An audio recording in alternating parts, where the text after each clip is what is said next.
Ration দুর্নীতি মামলায় মঙ্গলবার সকাল থেকে কলকাতার বিভিন্ন জায়গায় তল্লাশি অভিযান। 50 থেকে 60 জন অফিসার কলকাতা সল্টলেকের অন্তত 6টি জায়গায় তল্লাশি শুরু করেছেন। গত কয়েকদিনে বেশ কিছু নতুন তথ্য হাতে আসে ইডির।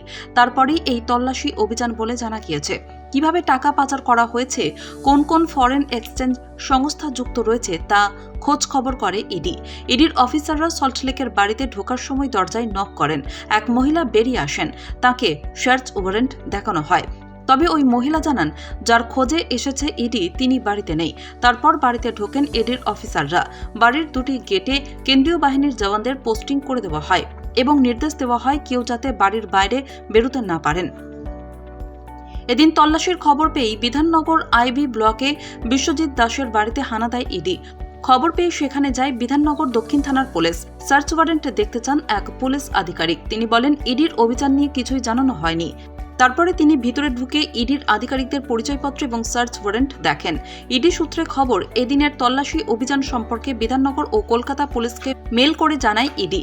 এদিন ইডির আধিকারিকরা বিধাননগর ছাড়াও মেট্রোপলিটন, মধ্য কলকাতা, পোর্ট, বাগুইআটি এলাকায় তল্লাশি চালায়। উল্লেখ করা যেতে পারে, ইডির আধিকারিকরা এর মধ্যে জেল হেফাজতে থাকা জ্যোতিপ্রিয় মল্লিক এবং শঙ্কর আড্ডকেও জেরা করেন এবং তাদের হাতে পাওয়া তথ্য মিলিয়ে দেখার চেষ্টা করেন।